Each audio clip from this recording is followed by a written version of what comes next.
Hello, I'm Robert. I'm from Doomsday Debunk on Facebook, where we help children and adults who are very scared of various things, and we help by checking out the facts for them.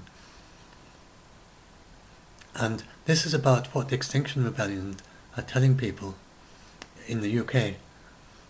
And it's really quite shocking what they're saying to them. So this is an IPCC lead author was telling them to please stop telling children that they may not grow up. Because that's not what the science says. So telling children in the UK that they may not grow up. And just read out what she says. Rupert, I am shocked at this talk. Please stop telling children they may not grow up due to climate change. She is an expert on climate. She's a lead author in the upcoming IPCC 6th Assessment Report, and especially on quantifying uncertainties in model projections. And particularly her speciality is the contributions Greenland ice sheet to sea level rise. And so she knows all about how these models work and what the limitations are and what you can do with them. And so she says it is wrong and deflects from the fact it is poor people who are at risk due to inequality exacerbated by shifts in weather. And this chap, he's a philosophy professor. He has he has done no research in climate science. He is an expert in philosophy in a particular philosophical principle called the precautionary principle, which is used in law, international law. It's relevant to or anything like this, but it's not. But it doesn't involve the science. So I say here, yes, we need to act on climate change, but we need to be informed by science. And he's surely well grounded in philosophy, but what he says in the video about climate science is mistaken, which is what she's been telling him. She's telling him here. What he told the children is simply mistaken. And these people have been on they've been on the TV. And here, for instance, they're regularly on TV. They're just always being interviewed nowadays in the UK. And often they just say their bit about, we need to go get to zero emissions by 2025. And if we don't do that, then it's going to be absolutely disastrous. And we've got to stop flying and, various things that they say. And the normal discussion just goes, but look at how you might stop ambulances from going past and you're inconveniencing the commuters. And then they say, but everything's going absolutely disastrous so quickly, and it's just a minor inconvenience to what you're all going to face in a few years' time. And that's how the conversation generally goes, and they're not challenged. And this was it's very rare that they're challenged, and when they are challenged, they sort of win the arguments very easily because the people they're talking to are not informed about science. And they talk to politicians, but the politicians don't know the IPCC science, or they're in a panel with some politicians and Extinction Rebellionists, or they talk to newscasters. The newscasters don't know about the science. But here they talk to Andrew Neil, and he's not a scientist either, but he's done enough research to have a few points that he raised, that he asked her, and he really put her on the line, and she had no answers, absolutely nothing. He asked her why she said that billions will die. He said that he had looked at the IPCC report. He would have looked at the summary of policymakers, which isn't that long. You could read that through in half an hour or something. For the 2018 report, there's nothing there about billions of people dying, and it's not the sort of thing that would be hidden away in a detail. If that was true, it would be one of their headline statements. It's not there. And she asked, and there's nothing about the 2025 deadline. So he said he challenged her with that, and she had nothing to answer. She had no explanation for that, and no explanation for them that the billions are going to die. And it's the same with all of them. Same with Rupert Reed. Rupert Reed, I will talk about. He has only one site, and his only site is to an article by someone called Jem Bendel, which is a sociology paper that never passed peer review. It's just not in. He didn't try publishing it to some big major journal, but just a normal run-of-the-mill journal, and it failed peer review because it didn't have even the basics of academic standards. And they said that they just said it needed a major revision because there are these various things that were wrong with it, and because it wasn't revised, they failed it. And one of the things, presumably, that was wrong with it, I looked at it as someone who can read climate science papers, although I know nothing about sociology, but I can read, and I looked through, and it was making all these outrageous claims about climate. I said, what bit of climate is this based upon? What are his sites that he's based it on? And about halfway through, I found the first climate site, and I don't think there were any others. This was certainly his major point, and it was all hanged on a single site to a thing called deep adaptation. I'll find it. Let's see if I can find it in the page. Yes, the deep adaptation. So there we are. This is just quoting from it. In any case, he says that it would produce a global temperature increase of over 55 degrees C. He says it's already baked in. So whatever we do, the world temperature is going to increase by 5 degrees C very quickly in the near future. None of the climate scientists are saying that, but these Extinction Rebellion people believe it. And this is quoted to a single site, Wasdell, in 2015. And this Wasdell, if you go and look it up, he's a systems analyst who gave a talk to some businessmen about climate change, then wrote up his talk and put it in a blog post. And that's what he cites. It's never had any peer review, it's never been published in a scientific journal. And then if you go and look at I'll look at this first, what he says in his blog post, which is, and he then just gives a couple of points in the talk to the school children. So in his blog post, he makes 2 points.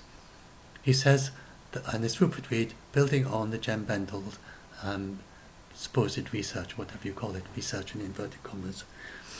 Then he says that the two things, he says that the Arctic is going to warm up.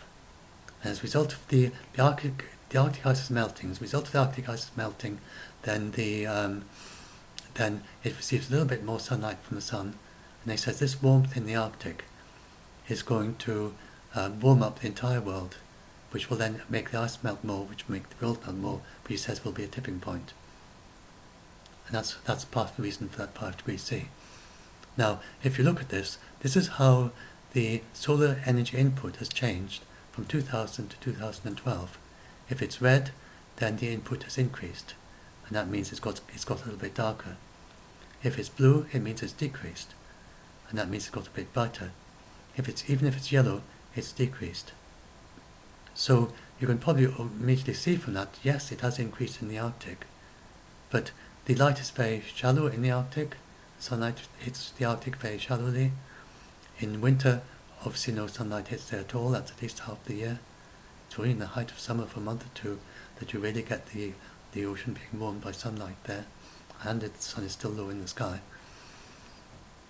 Here, the sun is shining all the time, and it's very overhead, and it's getting more reflective, and you can see there's a little bit more absorbing of sunlight there and there. The orange is absorbing, the yellow is reflective. So that's mainly reflective. That's the yellow. It depends which it is. A bit hard to tell the difference in those. Those yellows are all reflective. I think that's mainly yellow, and then that orange would be absorbing. So you can probably see by eye that an awful lot of each hemisphere is actually getting, and that means it's getting more reflective. That's not how much it is reflective, but how much the reflectivity has changed. So in those 12 years, it got more reflective in these areas, and it got less reflective there, so more sunlight is absorbed there, and there, and there, and there's a few little patches here and there. And so, it actually turned out that they do the average, and they find there's a slight increase in reflectivity and less heat coming into the northern hemisphere, and there's quite a bit less heat coming into the southern hemisphere. So although it is true that a bit more is getting into the Arctic, though not quite so much as they think, because there's also lots of clouds forming as a result of the melting ice, which compensates. So, but although there's a bit of that, on the whole, the world as a whole is getting more reflective as it warms up, and not less so. So there is no Arctic albedo effect. And even in the Arctic, it doesn't do very much, because these people claim that the reason the Arctic is warming up is because of the melting ice. That's not true, because if you think about it, it's getting warmer in Northern Europe, and we're warming about twice as fast or a bit more than the tropics are.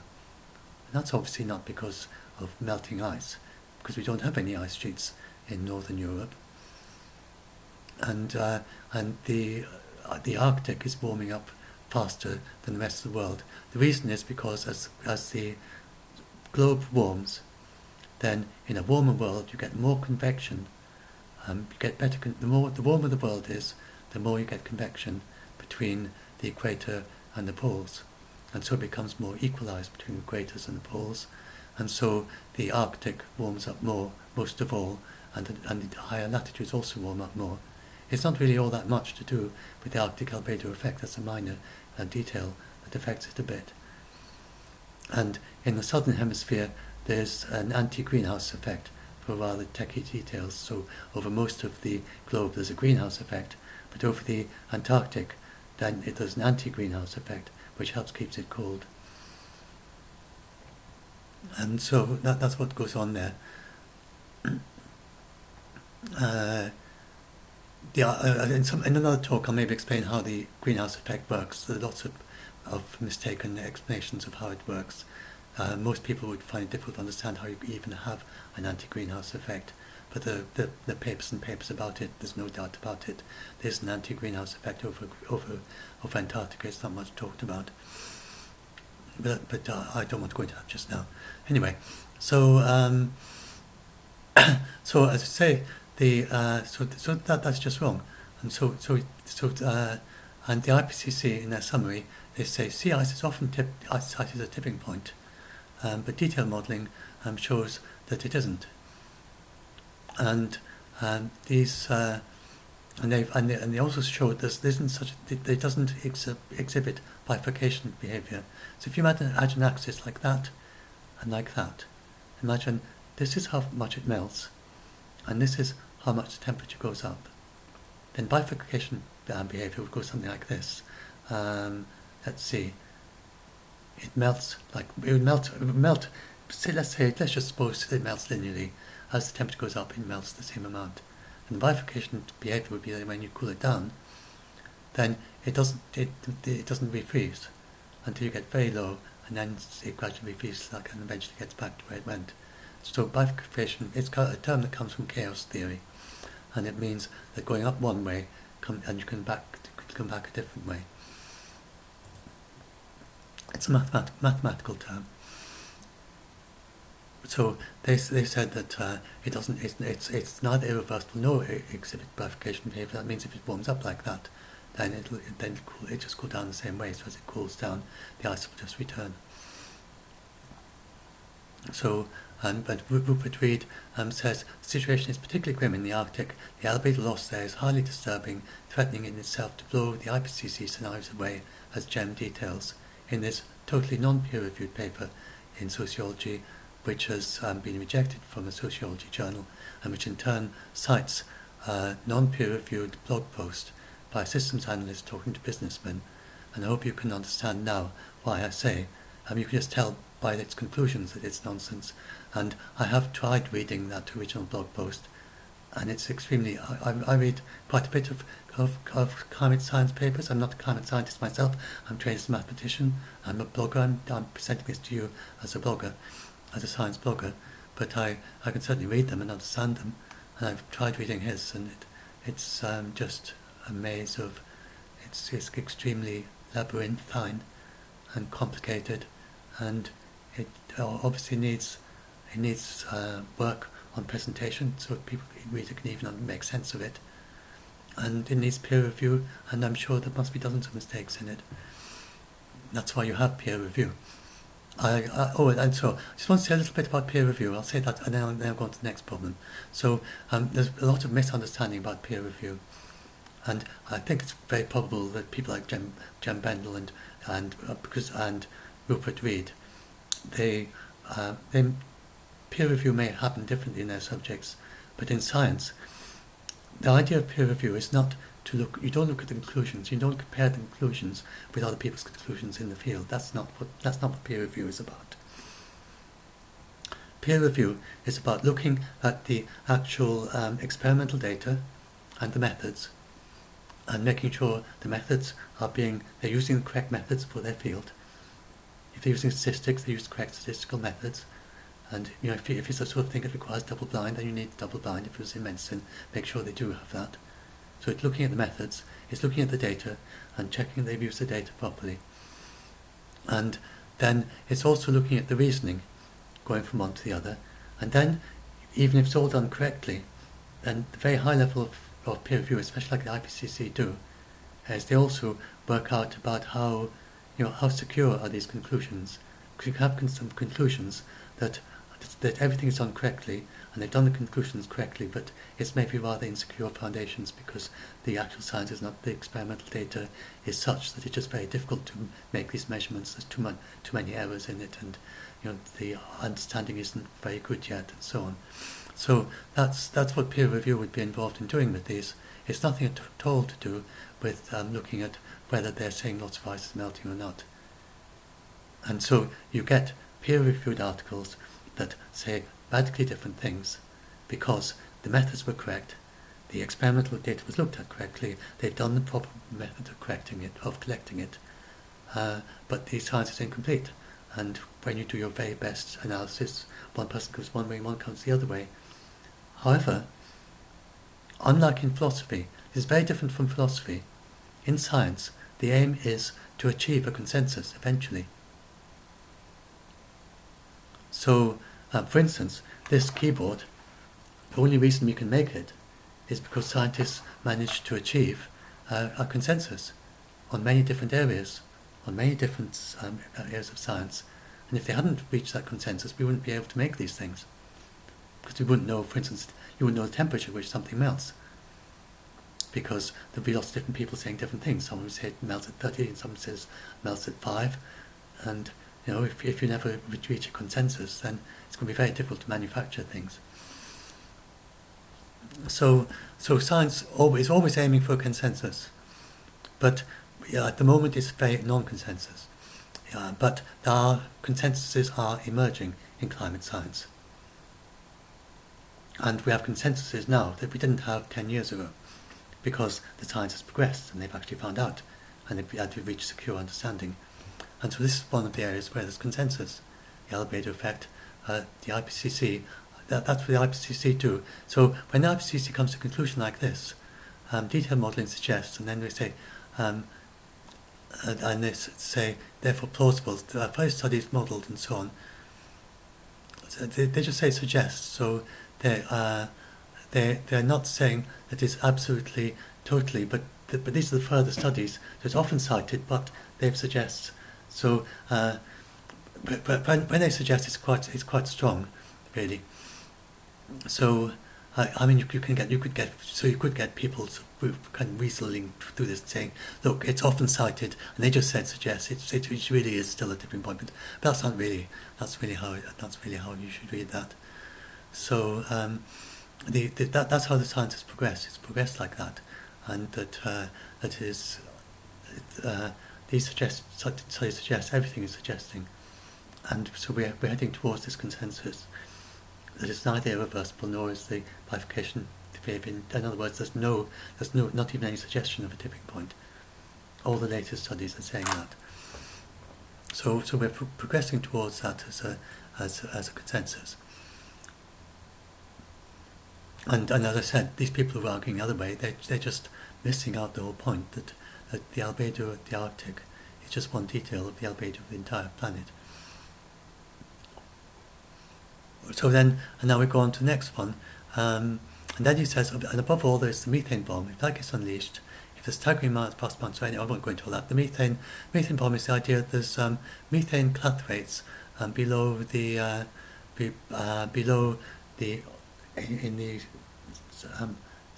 shelves, the kind of Arctic, continental shelves in the Arctic, and fairly close to the surface, and this is methane that's got trapped in a special kind of ice, where you've got methane and ice mixed together, and that this could come up to the surface, and this was a big thing. And there's certainly lots and lots of methane clathrates, but it seems to be very stable, and so there was a big hypothesis a few years back that it could all sort of come up very quickly. And well, yes, I think I should very quickly look at that. So this was in. Oh, I meant to bring it up in a new tab. Yeah. So yes, that's going back. Okay. So this is. I could pop that over there. Yeah.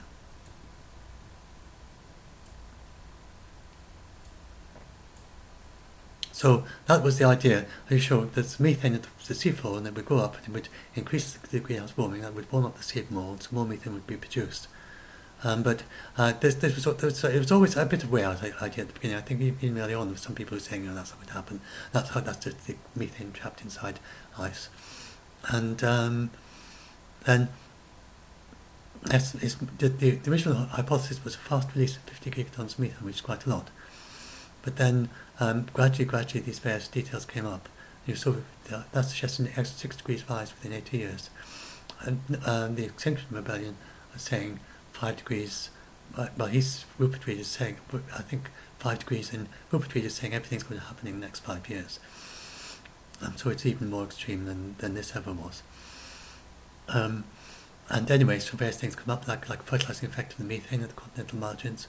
Methane clathrates, it turns out, if you look very closely at the clathrates, then only at the very surface of clathrates are decomposing. Most of the methane is getting dissolved in the sea before it gets to the surface. Not very much methane happening. They found that the methane is being escaping at the same rate for millions of years. So these people had found the methane, and they didn't have any historical observations.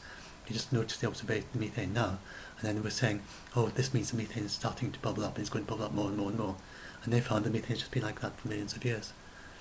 So, and then when you got to the 2019 report, the IPCC report, which is the one that just came out a few months ago, very recent, when was it? I can't remember. I lose track of time. But they found that the total, in fact, for the last 2 IPCC reports, it doesn't even have the word clathrate in it. It's just disappeared as being a thing that people are considering as a possibility. And this looked at all. It does mention them. It just vaguely says, says methane from the sea margins. It doesn't even think it's worth going into the details of where it comes from. And because it just looked at the total methane, and they look at total methane sources from the entire tundra. So now I can go to that, and I can show you what they found. So first of all, yes. So I'll pop that back there. So you have the these are all the estimates.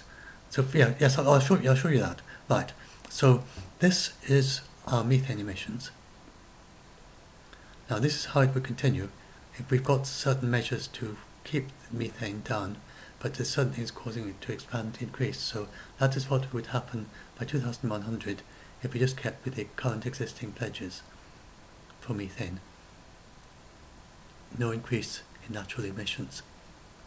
Now, this is what would happen if we were to, that MFR means doing the maximum, I can't remember what the initial stand for. This means that we're doing the maximum amount of cutting of our methane emissions that is kind of easily feasible for human methane emissions. So that means there you can see that our emissions keep increasing till about 2030, but then they go down. And by the end of the century, we have similar methane to what we had back in the 1970s. So that apparently is kind of easily feasible to do. So if we did that, then the amount of methane we'd offset would be more. These are sort of like the most likely total methane from the entire Arctic region, including the methane margin, including the entire permafrost. You hear the talking about the permafrost melting in the Arctic. Significant amount of methane there. That is a significant amount, because this is the total amount of methane. This is the total amount of methane that all human activities in the entire world. That's a lot of methane. So that is the amount of methane that you would expect for kind of 50 teragrams. So this, and then this is slightly more extreme. This is a very high level, 150 teragrams of methane, and that would take you to just above what we, and this is our current levels. So if you take our current levels, then those two are below and those two are above. And then the total amount, even from there to there, is less than our current levels. That would be the total amount from the coming out of the Arctic. No, that's the total methane concentration due to the Arctic emissions by 2100, with taking the most pessimistic of all the scenarios. So that's the most pessimistic. It's got, I think, got something there. That's the most. I'm not sure I've got it written down there, but it's taking all the most pessimistic of all ideas of both the margins and of the permafrost, of the amount of methane it would produce. So when you get these news stories talking about, if it's covered as more methane, it's more or less, and it's similar with the carbon dioxide. It's a detail. It's a fraction of a degree, maybe a tenth. Maybe you're talking about tenths of a degree for all the carbon dioxide from the permafrost in the very worst case, with business as usual all the way through to 2100. So that's that. So this again, this methane thing that he's talking about, it's not that's not going to produce a big catastrophe in the next 5 years. He's just basing that on junk science. And then this just details the total emissions from the permafrost and everything that we don't even know yet. This could be a sink, because as the methane, as I said, I did on that page there, I was talking about how the methane coming up from the seafloor could actually bring carbon dioxide in through fertilizing microbes that take up more carbon dioxide in order to make their bodies. So or to what they're doing I'm not sure of the details there. No, sorry, I'm not quite sure how they get the carbon dioxide. I sometimes go off on little tangents while I'm talking. I have to make sure that I'm telling you the things I've actually double checked before I start talking. So I can talk about that on another occasion. So anyway, so the moderate, so that's moderate, and that's even high emissions. So there have been ideas that even high emissions could be a sink. So these are all different models. This is the year of publication of the model. That's just the publication of the model, and this is for 2100, I think. And so we get these ideas. Sometimes you think it's going to be emission. Remember, 150 was the extreme for that projection there. Which is that 2015 is considered an outlier now, and so that's an extreme value for business as usual for high emissions. That was that 150 that we had down there, and that red, which is 150, that's the same as that. And the other things are coming up with numbers like that, which are less than the 50, and that's the 50. And then some are saying that this is actually going to be a negative, and it's going to actually be taking in carbon dioxide. So anyway. Right, so now just talk about his use of precautionary principles. So I'm doing this a little bit the other way around. I gave a very long talk just before this, and I decided it's far too long. It's just a bit too much, but it did help me with my own thinking. And it's on YouTube if you do want to read it. I go into a huge amount of detail. I'll actually go into more detail than I've got on the page there, but now I think this time I want to give just a very summary thing. So Rupert Reed, then he's an expert on the precautionary principle. Now he's saying, so as you say, he says things like So I think he's totally sincere. I don't think he's insincere. And I respect his sincerity and his care, not his care, his philosophy, his philosophical expertise. He must have philosophical expertise, and his skill in talking. And his obviously he's good at activism, but sadly, the science on which it is based is false. And he just isn't trained in science. There's no more to it than that. There's a different way of thinking in philosophy than there is in science. So he says, if in 2028 we're somehow still standing, then people will come back and refer negatively to Shem's 10 years of semi-prediction. I mean, nobody is speaking positively about it now. Of climate scientists, Michael Mann just called it crap. I haven't come across any climate scientist who says Shem's work is, we would give it a time of day or a second of mention, and certainly nobody would mention it in a climate science article. And the IPCC would not even consider even looking at it. Because the IPCC don't do any research, they just do a summary of the existing research in the field. But he believes the stuff, and he says he's actually bought a bulletproof vest for his partner and himself. And that is very shocking in the UK because we just don't have guns. Criminals don't have guns. Policemen have truncheons, which they use truncheons to, and the sort of things the worst thing they'll encounter are knives, so fending off knives with truncheons. Except in very rare situations, if you're a crack team that is called out because of an ISIS terrorist thing or something. So anyway, so he's acting as so I want to talk now about the precautionary principle. So he says, does that mean that I do after all accept that collapse is entirely inevitable because he's bought his bulletproof vest? The answer is no. He's acting precautiously. He's buying the bulletproof vest as a precaution, although he's not certain that that society is going to collapse. So that's what he's talking about. So they say, and so yes, I was going to say that I'll go up and show you the videos. If you've seen this thing, if you read my article or read part of it, then you have seen I've done this video of a young child, Lauren Jeffrey, and she talks about how the Extinction Rebellion people are going to schools and telling children that they may not grow up.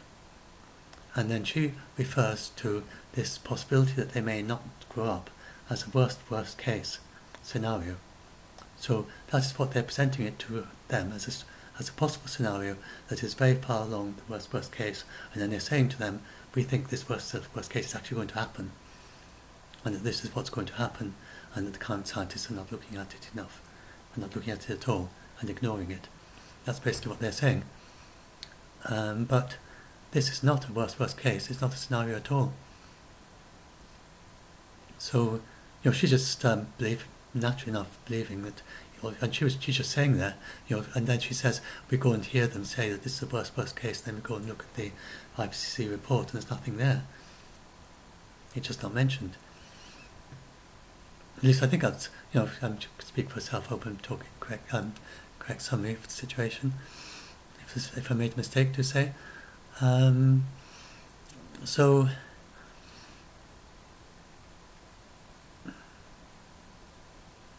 I think just more saying the worst case. Anyway, that is the he's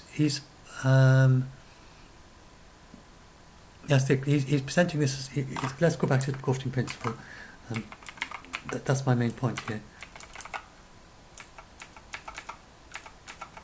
Yeah, precautionary principle. So that's the beauty of the precautionary principle. So he's saying that that Jem Bendel's and Wassell's work is at the far end of the bell curve of possibilities. But remember, I was saying that that in science, it's got to be evidence based. Science is evidence based. It's not based on ideas. for instance, when Einstein developed general relativity, then that's evidence-based. He said, go and look at this star during an eclipse, and it'll be in a different position from where you expect it to be, and it was. And that disproved Newton's gravity. And Jem Bendel and Mosel's work isn't evidence-based, it's just junk, just ideas, and you don't do science that way. And so I gave the example of the San Andreas movie Tsunami. That's another example where it's just the movie maker's imagination, and the geologist would have told them that San Andreas fault is a side slip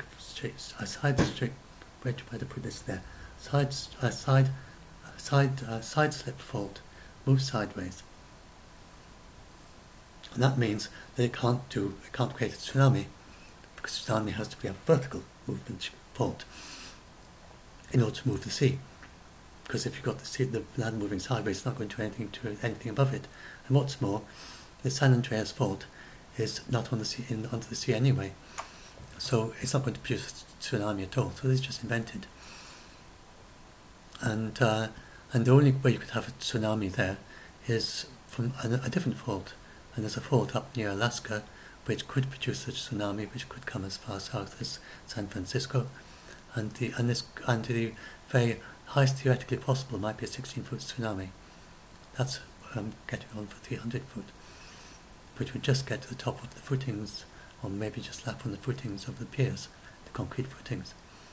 So the precautionary principle says to, if you look at the precautionary principle, go and find it, you should do, and this is the actual statement of it, and I've got his summary that he gave, he's obviously expert on this one. He's summarising it correctly. I'm sure he is. He's an expert on it. But this is the actual statement, one of the statements, the wing spread statement. It says that precautionary measures should be taken even if some cause and effect relationships are not fully established scientifically. So, in the case of the San Andreas fault, then we don't know for sure how much of an earthquake the next one will be. But we know historically the size, how much of an earthquake the best things have been in the past, and we can work models and so on and give a range of the possibilities. So we've got to take the precautions for even ones even though we don't really know. And like for coals, 99% extinct. We don't actually know that for sure, that 99% of coals will go extinct. The various things that we're not certain about in that. It could be that the coals adapt rather more quickly than they were expecting to the higher temperatures, in which case maybe more than 1% survive at 2 degrees C. Or it could be that it could even be a little bit worse. But we take the precautionary principle means that we've got to take an action that we've got this threat of 99% of the coals going extinct. Then we take a precaution even if we haven't fully established exactly what is going to happen to the coals. We just have enough of that there to know that it could happen. So even if some cause and effect relationships are not fully established scientifically, it doesn't say even if it has no scientific basis and all the scientific evidence is against it. So you wouldn't use the precautionary principle to design the Golden Gate Bridge to withstand a 300-foot tsunami, because all the scientific evidence is against it. It's not possible. And so that's just the same with this is not the extreme end of a gem of a. So his philosophical understanding, I'm sure, is correct of the precautionary principle, but his understanding of science is wrong. It's false. He doesn't have, and the science does not support this his current application of the precautionary principle in this particular field.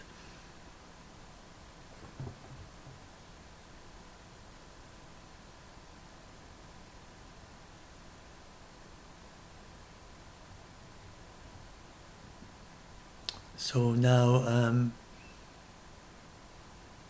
so in this talk he's saying, so he's based on his understanding of science, which is incorrect. And he goes and tells them that why should we go to school if we're being taught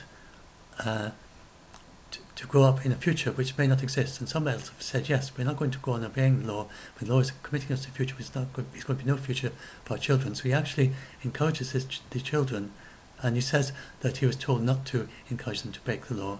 So he says, I'm not going to encourage you to, but then he's just going to draw attention to the fact that sometimes if you break the law, then you'll get attention. So he's sort of encouraging them to break the law, but it's not a good thing to do for your young children. And he goes on to say that targeting the tube is it's actually a legitimate thing to do, even though it's the greenest form of transport we've got in London, because he claims it's drawing attention to the possibility that the London will be flooded by an unexpected huge rise in sea level. Basically, I think is what he's saying there. He thinks it's going to be a catastrophe. I think he must assume there's going to be a catastrophic rise in sea level or something. I don't know. I don't know what his mind is, what his background is there, but so there's all sorts of strange stuff there. And so anyway, yes. And so I just want to go talk very briefly about his two. How am I doing for time? 41 minutes. I want to keep this. I don't want to go over an hour on this. I don't think. I'll try to keep this reasonably short. So what have I not talked about?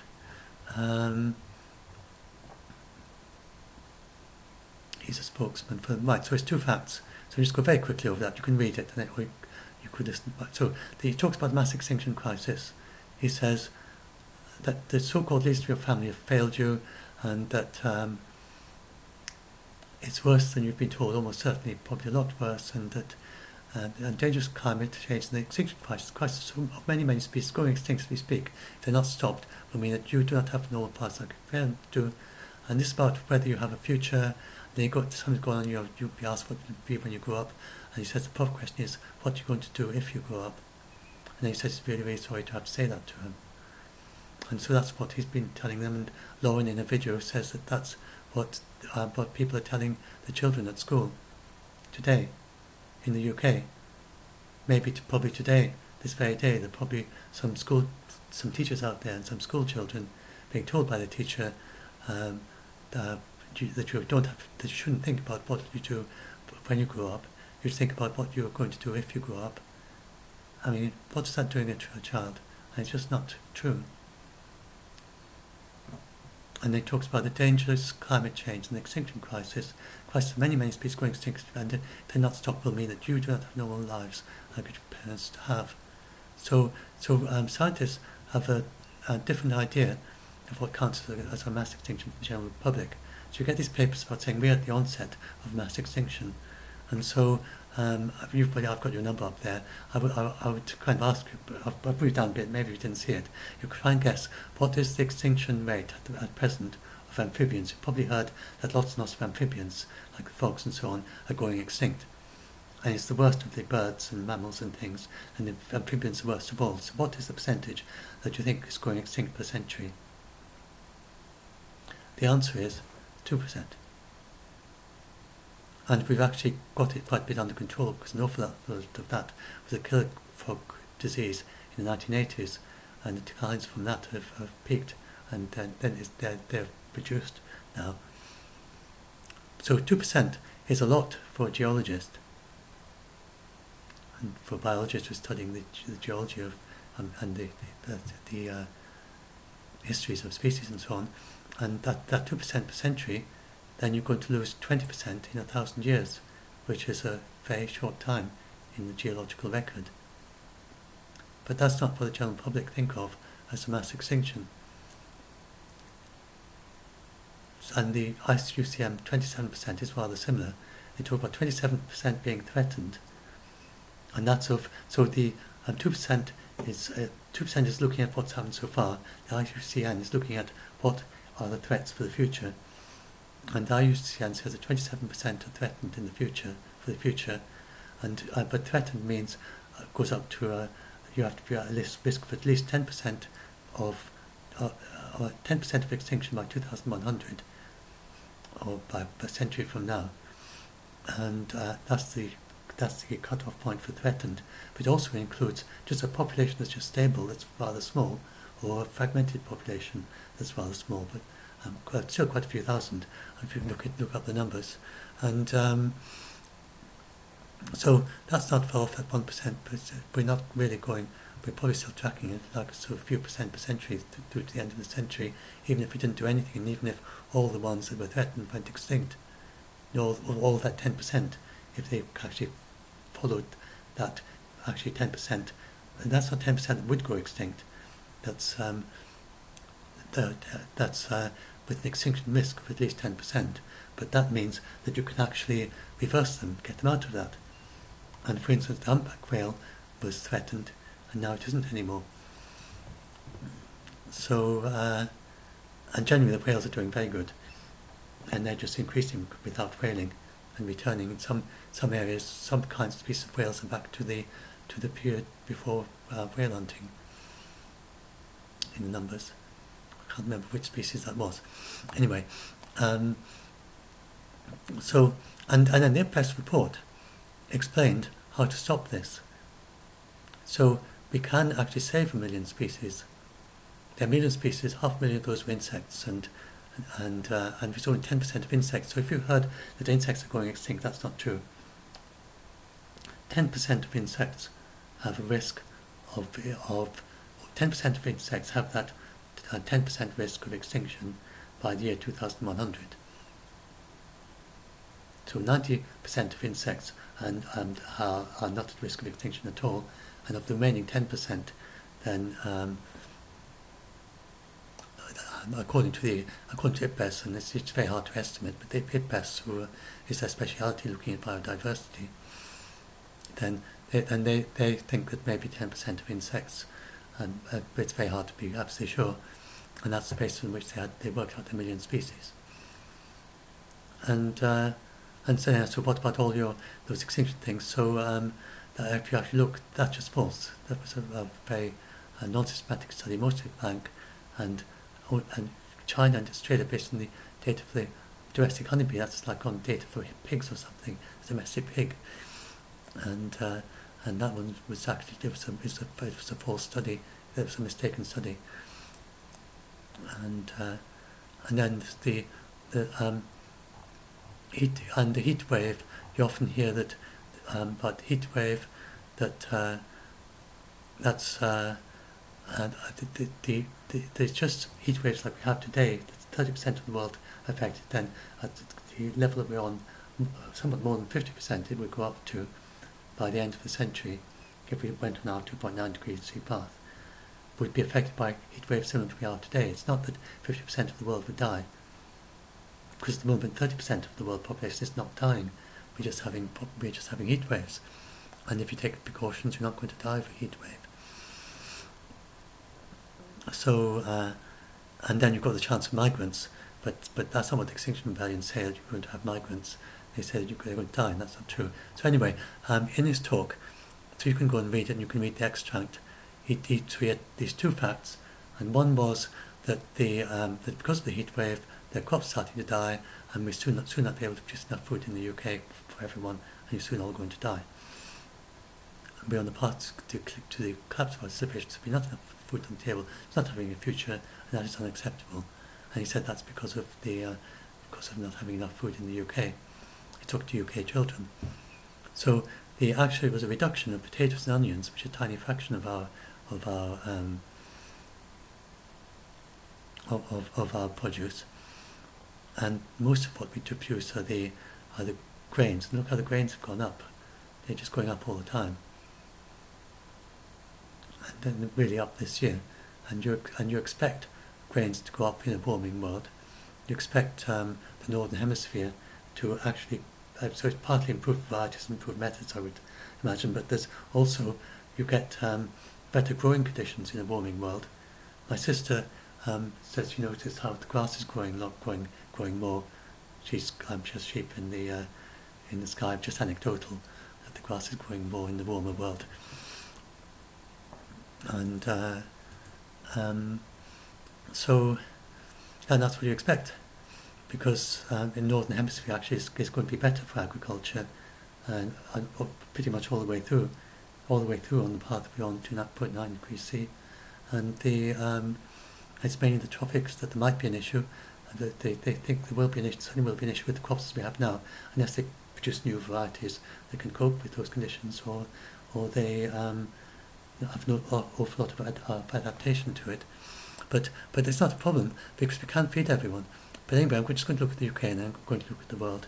So if we look at the UK, first of all, so we did have a reduction in yields of onions, but we are hardly the most famous for our onions.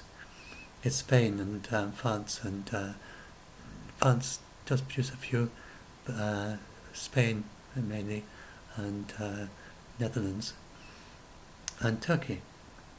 So obviously the UK is not going to get too hot for onions. So that's not the reason. It was climate change because we had this drought, but not because the climate was impossible for onions. Right, and that's about how in the warmer world you actually get the increase of growing there in the northern latitudes. With business as usual, the limits for wheat and grains would move from there to there. So large areas of northern Russia and northern Canada would open up to things like wheat because of the warming conditions. So anyway, can the UK feed itself? And maybe you don't know if you're not from the UK, but the UK in World War II, we pretty much fed ourselves in World War II because of the blockade and the Russian submarines. And we had this kind of dig for victory in the rationing, and we pretty much fed ourselves. And so the question would be, can we feed ourselves now? And the answer, so I just looked through this, and you can have a read through what I looked at, is that it seems that we could. We certainly could without if we reduced the consumption of meat. And according to one of the people, so we import 40% of our food, but what people forget is that our agriculture is not designed for feeding ourselves. We are a big exporter of milk. We export enough milk for 140 million people. And in order to produce so much milk from such a small area, then we feed our cows with grain, which otherwise we feed to people. And if we were only producing milk for ourselves, then instead of that 140 million, we have 66 million or something people. And so most of those, we'd have far fewer cows, and so we save all the grain that we feed to those cows. And we'd have grass-fed cows, which is what it used to be, not many years ago. Then the cows were grass-fed, and they produced less milk, but still enough for us. So, and then you wouldn't feed grain for our beef either. And so just using the existing, we've got plenty. If you just have want for the calories, then without digging up any of our pasture, just based on our cropland, then we have enough cropland in the UK to grow all the calories for the population of the UK, just from the cropland, as wheat and or oats or barley. They're rather similar calorie yield, and then we can produce all the calories we need. Then it's a question that you don't actually have to have meat, but we're used to a meat diet in the UK, unlike a place like Thailand. And according to really the question is, given that we're used to a meat diet, how much meat could we actually have as part of our diet? If we were like the Thai diet, then you just stop here and you say yes, we can do it on wheat, but and various other vegetables. But because we have a traditional meat-eating diet, then people go on and say, but can we continue to eat the same amount of meat? And the answer seems to be that yes, we could, and the same amount of milk. But that is, and so that's Simon Farley. It's a little bit sketchy, but it seems he presented a balanced diet with 56 grams of beef a day and 40 grams of meat. That's the total is the same as the average daily consumption of meat in the UK. And he has a different amount of milk, and he has various vegetables and things, and it's a kind of balanced diet. So it's not a kind of complicated calculation, so it's quite easy to check. And it isn't like a sort of in-depth report, but several different people have looked at this, and they come to the same conclusion that we could feed everyone from the UK. So, but we don't, because we want to sell our milk and sell our meat. And so then can the world as a whole feed itself through the 2100? And the Committee for Climate Change has various recommendations about how the UK should change the way that it produces its food in the UK. especially crop rotation, which takes where the cows, where you grow the crop instead of bringing in fertilizer, instead you move the cow around and use crop rotation, and that improves the soil without using so much fertilizer, and that's better for the carbon footprint, because you're taking in a lot of carbon when you do that, which you wouldn't do if you didn't do the crop rotation. And there are various other, so we can expect some changes in the agriculture as a result of their recommendations, but not to this extent of feeding the UK entirely from itself. But if we needed to, we could. So the very idea of just telling school children in the UK that we won't be able to have enough food in the UK, when we can feed ourselves if we wanted to. Oh, and so yes, and this other thing was about the plane. So I don't think he knows that, he probably hasn't checked.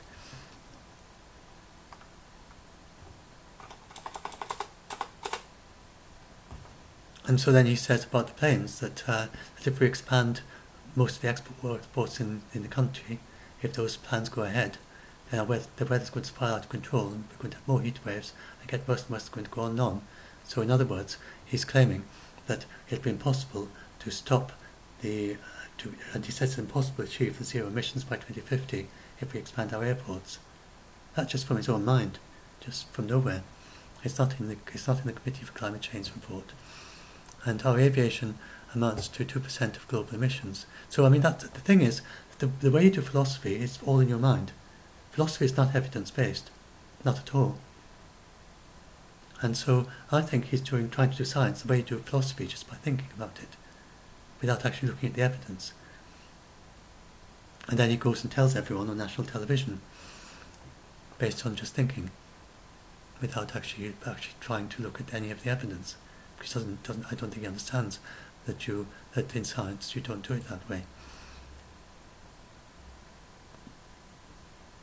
Because in academia, as I found when I was at Wolfson College, then the actual academics are very specialised, even within mathematics. Then you get some very broad-minded academics, like my own supervisor, Robin Gandy, who was the student of Turing, and he had been in the field of logic ever since pretty much since the field began, and he knew absolutely everything in the entire field of mathematical logic. And he could just go to any seminar, and he would ask understanding questions. He obviously understood what the person was saying, but most people, then they would only understand when we had our weekly seminar, and experts would come in and talk about something and be invited by someone there. Only the person who invited them would actually, or the person who was in the same field, would actually know what they're talking about. And other people, even doing mathematical logic, wouldn't understand what they're talking about. And so that's just the vaguest idea, and just go there to kind of keep roughly abreast of the vague, broad outline of what people are doing in other fields.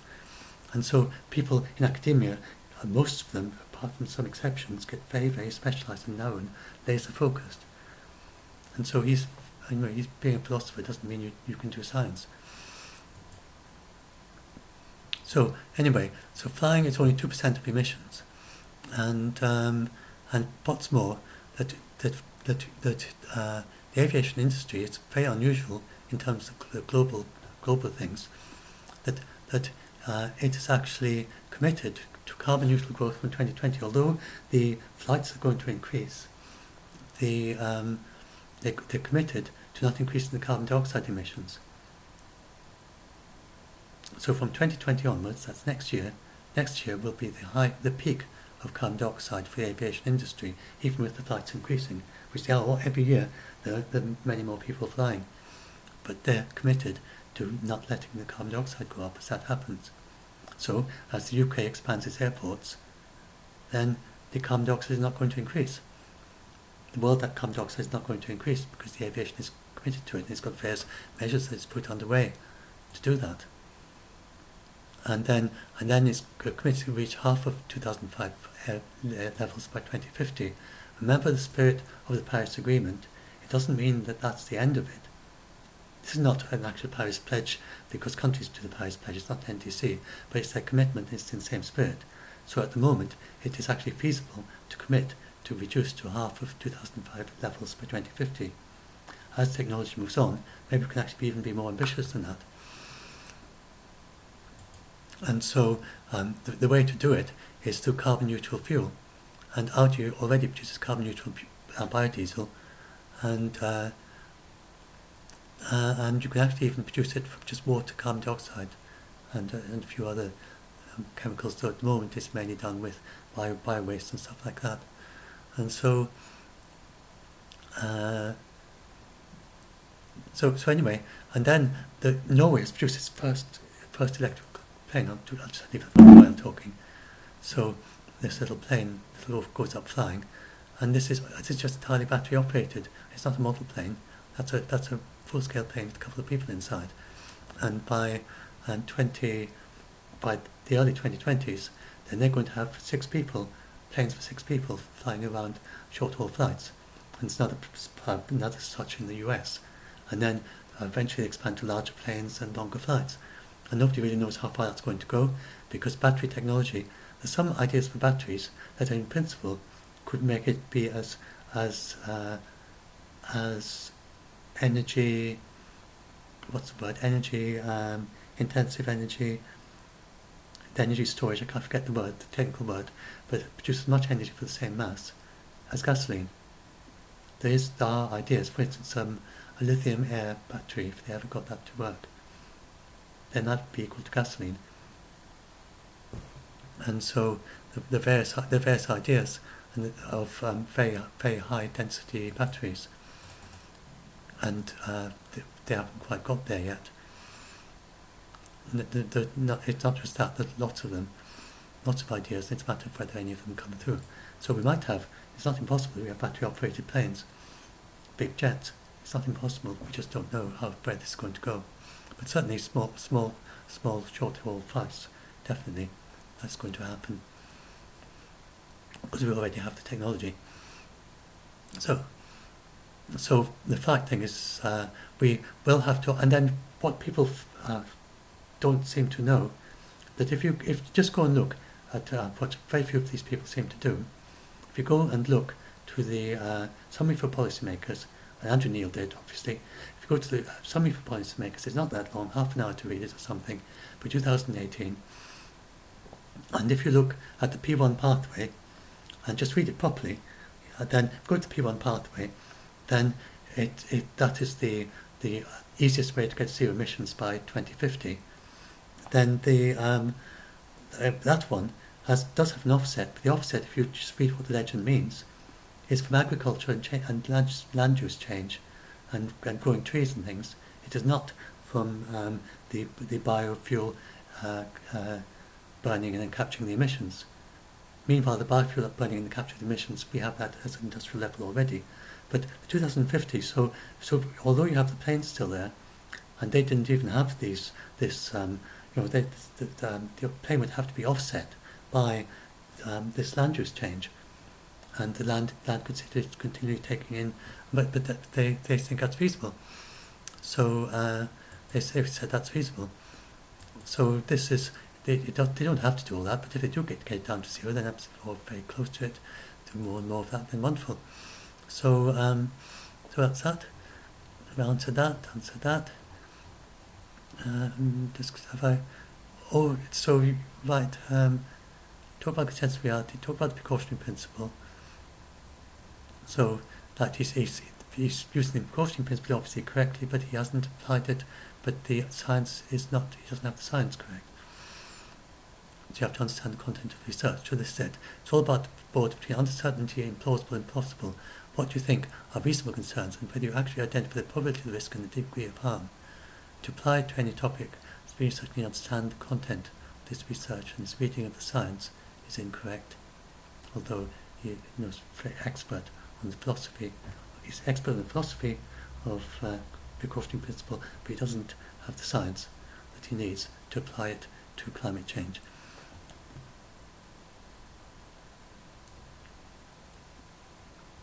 That's about how the London isn't at risk of flooding. And oh yes, do I really want to go into that? Just I want. This is just about how the you can read it if you want. It's about how they're trying to get us to reduce us, to change. This is just the details of their demands, like the Citizen Assembly, and the UK is actually going to adopt a Citizen Assembly, but I mean, the idea that Citizen Assembly is a better way of kind of doing this, I know that by 2025, but I mean, I suppose it's kind of, you can read it, it's kind of interesting maybe, but I mean, if you actually accepted the whole 2025 things needed anyway, but if you didn't want to do, you know, if we go by for 2030, then that's quite ambitious, but I don't think getting random people to lead you, I mean, would a Citizens' Assembly, how would that have conducted, how would a Citizens' Assembly have substituted for Winston Churchill? Would the Citizens' Assembly have done better than him? So that's basically what they're doing, because the Citizens' Assembly would do all sorts of decisions and override the Prime Minister and the government for those decisions. And it's not at all clear that that's the best way, as he put it. Many forms of government have been tried, but no one pretends that democracy is perfect or all wise, and it says it's the worst form, except for all those others that have been tried from time to time. So, but the worst thing about Extinction Rebellion is the way they actually get they try and tell people to force the government to do things, and that is not what activists should be doing. Draw attention to things, get the government, get the democratic process going. It's not like, as they say, it's not like slavery or the vote for women. It's not drawing attention to. They've got the vote. You know, everyone's got the vote, and if they persuade people, then they can go and vote for this, and get the local MP to do it. They don't need to force Parliament to kind of bypass it. And then the potential harm of if you try and do things very quickly, but it is potentially beneficial to reach zero emissions faster. What else do I need to talk about?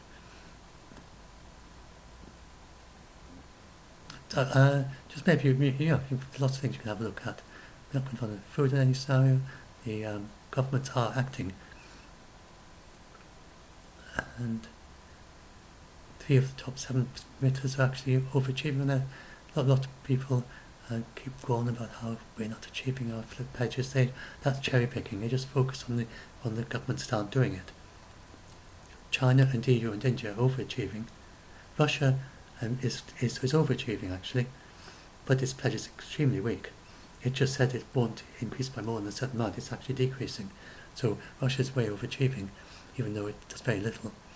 And Japan is not quite on track, and Brazil obviously, and the United States just withdrew.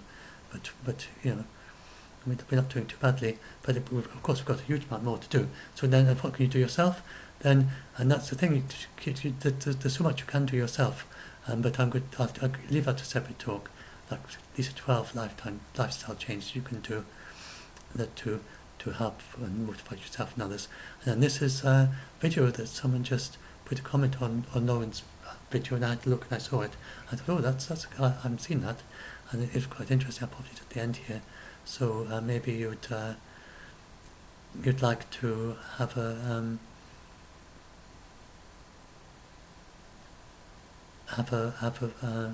watch of that about this psychology. Maybe the Extinction Rebellionists can look at that. That is that he talks about how when we what do you call it? About basically what the Extinction Rebellion are doing, of trying to get people to act by, whether that's certainly some of them sincere, like Robert Reed, but just saying things that are absolutely worse than you could even imagine, and then hoping that get people to act on climate change. And he's saying that doesn't really work. He's a psychologist looking at what works when you try to motivate people to do things. And trying to motivate people, I think, by telling them that things are very bad, it doesn't work. So the very thing that Extinction Rebellion are sort of focusing on trying to do, it gets them attention, gets them on the TV, but what would actually get ordinary people to do things are the more positive stuff. And he talks about that in that video. He's a psychologist. I'll leave it to you. You might like to have a watch of that and see what he says. And that basically is what I do. in my debunks, then I focus on the positive things. Not in the sense of, I don't say that climate change is very serious. There's no doubt about that. But it does no good at all, and it actually harms people. And every day I'm trying to help people who are scared of this. You should not tell these people false tales about the world ending very quickly. That will not motivate them to act. And it will not actually help the situation. It doesn't actually help your cause. It gets you on TV, but that's not the way to get people to actually do things. And that's what this psychologist is saying. So that was quite a good. I just thought I'd been thinking about this, and then he puts it so well. I mean, the way he comes lots of things, and there's lots of interesting ideas there. I thought this is so appropriate for this article, so I put it at the end there. So that he actually is looking at exactly what the Extinction Rebellion people are doing, and saying, it's a very natural thing, this thing that people do, but it doesn't actually work. It's we often do things, psychologically we do things that actually don't work, because emotionally it feels like it's the way to get our point over. But getting your point over isn't necessarily the best way of actually being functional, of functioning what you're trying to achieve, whatever it is you're trying to do. And especially if what you're actually trying to say is false, but you're just exaggerating it in order to try to get someone to do something, or just even that you had just got it wrong. But anyway, so he's saying what you want to focus at are the positive side of things, and but that equals more. I won't try to summarize what he says because I might get it wrong anyway, but it's a good video to look at. And so these are some of the things you can do to the positive things you can do. And yes, he was talking about how giving stories about the people who are doing positive things about climate change is a way to get people to do things themselves, rather than just saying, things aren't working, you're hopeless. I mean, especially going into telling children they're not going to grow up. I mean, obviously that's not going to give any incentive to do anything. Just to go away and go home and cry. What else are they going to do when told that? And then be depressed and get therapy and maybe feel suicidal. What else can you do when you're told you can't grow up, and there's nothing you can do to help in society, because by the time you get to adulthood it'll be too late. I mean, that's, so I don't know where, and then they're sort of saying that they're telling the truth. I talk to people on Facebook and they say, this is a difficult thing to tell our children, how awful, that they're not actually going to be able to grow up. So there are people who believe this, and they're having to feel they have to tell their children this. And it's so sad, but it's all based on junk science. It's just based on this system analysis who wrote down a blog post that he said to some businessman back in 2015. That's basically what it's all based on. If they but knew. And anyway, but instead he says, to look at the positive things. And so I've got quite a lot of. I talk about lifestyle things. I should try and get this message in a bit more and do more of that. And so I've got loads and loads of videos of the restoration of things. Restoration. I think I give that up in the Bring Feed People to 2100. I'm not sure if I really did much about that. About feeding till 2000 feed to not the UK, but generally the kind of world feeds itself through to 2100, and he's Ahmed Aneth of the IPCC, and he talks about how yes we can, and then so if you click through to that page, when I get to it, I do actually show that's about the improvements it yields in lots of ways, and this is about how with fish, people talk about fish and how we're not going to catch enough fish. We are actually, it wasn't very much back in 1990 even. These are aquaculture. These are like, for a long time obviously we've had most of our meat from animals has come from, not from wild animals, but from ones that we keep as livestock. But for fish, we've only ever eaten wild fish. And starting before 1990, we started having these actually keeping like fish equivalent of livestock. And so, I mean, you can imagine if we were trying to feed an entire civilization of animals that we catch in the trees, in the woods, there'd be hardly any animals left. And so it's not too surprising it's had a bit of a hit on the fish in the seas, even though the seas are much huger and there are many more creatures there.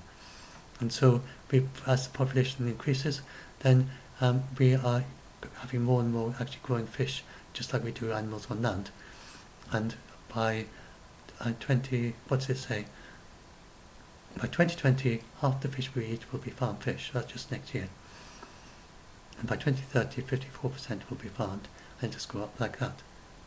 So when you get these stories about how there aren't going to be enough fish to eat in the sea, then these people haven't read the FAO study on it, because that's not how we're going to feed everyone.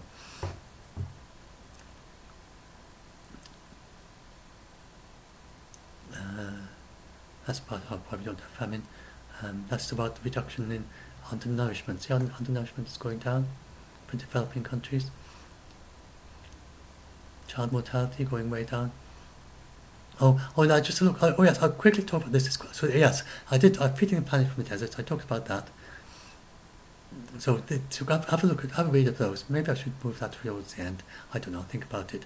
If you click through there, you'll find many more of them. If you want some like positive story examples, then have a read of some of those. You can have some really very nice evenings just watching these videos, talking about various projects throughout the world where people are turning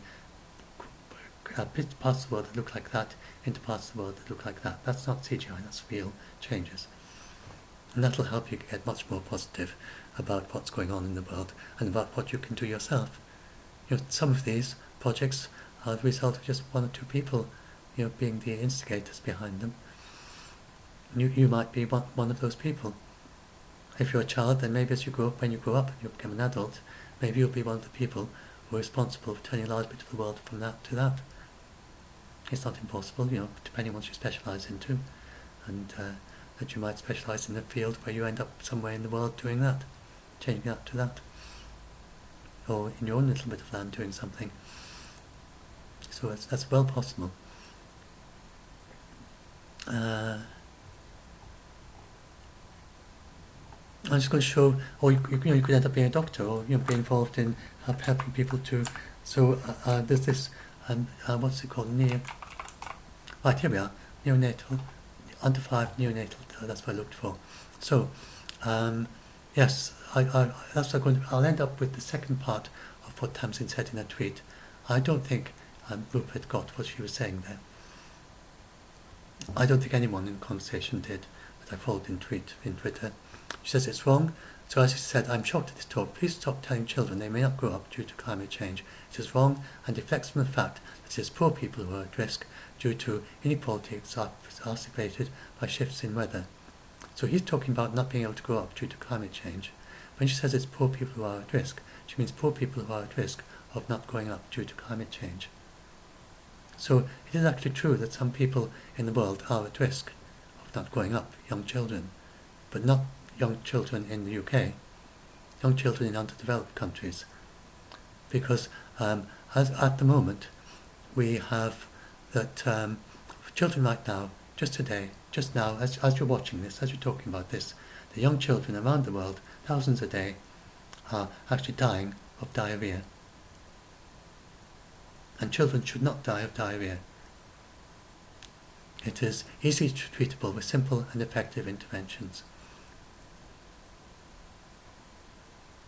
And I was saying, this shouldn't happen in an advanced civilization. Any extraterrestrial, if we're ever to communicate with them, would like to be shocked by the primitiveness of our civilization, that we still have children dying of easily preventable causes like that. So that is happening in our world just now. So I say it deflects from the fact that it is poor people who are at risk of this, at risk of not growing up due to inequality exacerbated by shifts in weather. And of course, we all are at risk of climate change in one way or another. But we are, at the UK, we are just at risk of having to pay a bit more taxes for for more expensive seawall defences or something like that, and for having to kind of maybe very worst case, you suppose you have to subsidise the farmers so that they can do extra irrigation for the extra infrastructure to help their farms deal with very, very dry conditions if that ever happens. So that is the worst case in the UK. If you don't buy quite so many laptops or something because you have to pay a little bit more in your taxes. But if you are in the if you're in the least developed countries, your risk is just of your children not surviving. And so we've been making great progress in these development goals. That no poverty, zero hunger, good. These are the goals: good health and well-being, and so on. Quality education, gender equality. The 27 of them. Clean water and sanitation is a very important one. So again, an extraterrestrial would not believe. Would find it quite shocking. They say, well, they might excuse us. They sort of say, oh well, they're just a young civilization. They haven't quite got there yet. But I mean, goodness me, look at that. I didn't even know that such people existed. I didn't know that such beings existed in our galaxy. That in this little by water of the planet, that there's still people who are dying, their children are dying, and although they have all the things in place, they haven't managed to get to the point where all their children just, it never happens anymore. And they just think us extraordinarily backwards and primitive.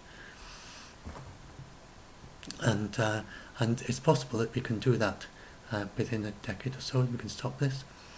And look how we're doing already. That's the falls. It's just been 2017. So those are falls in child mortality, children under 5. And these are neonatal, that's the first 28 days. Look how they're falling. All around the world, everywhere. There's nowhere where it's rising. So at least to age 5, they're getting much more. But then look at those figures. It's still quite shocking. Sub-Saharan Africa. This is 10% of children at that level. That's more than 10%. That's over 1,000. That's 16% of children under 1,000 back in 2000 were dying before they reached age 5 of things like diarrhea. Now it's down to 7%, 7 to 8% in Sub-Saharan Africa. 7 to 8% is much higher than it was in Northern Africa and Western Africa, far, far, far higher than it was in 2000 in Europe. We've never had, I don't know how long, that would probably go back to Victorian times before you get something like that in Europe. So that's where we're going at the moment. It's looking good. When people saying that the world's going bad, it's not going good. There's another thing, that if you're a child, you might grow up and be one of the adults who grow up and you're a doctor or a nurse or health worker, midwife. You might go voluntarily before you go to university. You might even make it as a career. That you're helping transfer knowledge, you're helping educate the local people, helping bring forward medicine in the or helping one way or another to improve the conditions of children in sub-Saharan Africa. If you do that, you're helping climate change, because if you reduce child mortality, then you make the families more secure, and they have less children. It's the opposite of what you might think. The less the children are killed by the diseases and diarrhea and so on, the fewer children they have. Because the thing is, if it's not like us, where you can just not have a child, and it doesn't really make too much difference. But if you live in sub-Saharan Africa, the children are your next generation.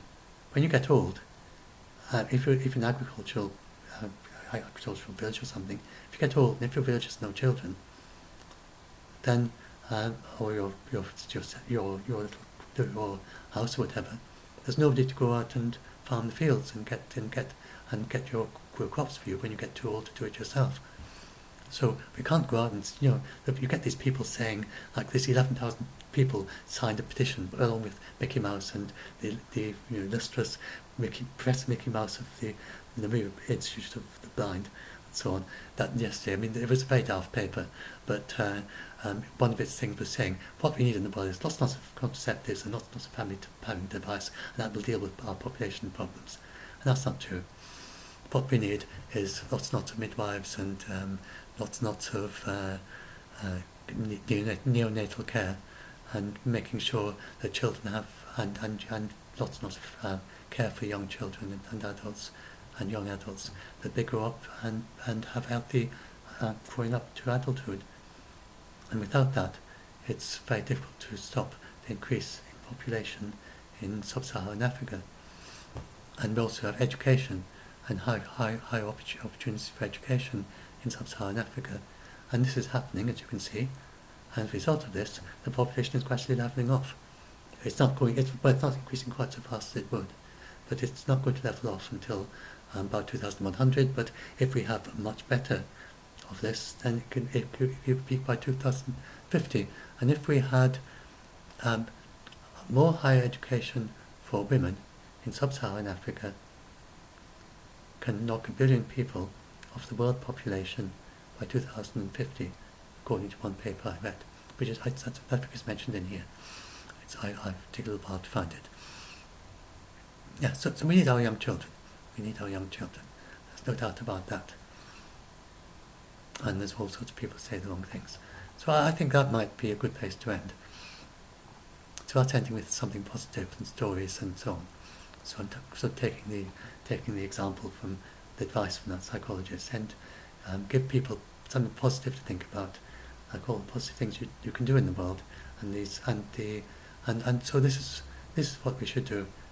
So if Extinction Rebellion come to your school and tell you that you won't grow up, and whether you can actually challenge them, you ask them what's your cite for that. But if you feel comfortable doing that, but in any case, it's just understand it's not based on science. It's just fantasy. And then keep in mind these positive ideas. And there really is a huge amount we can do.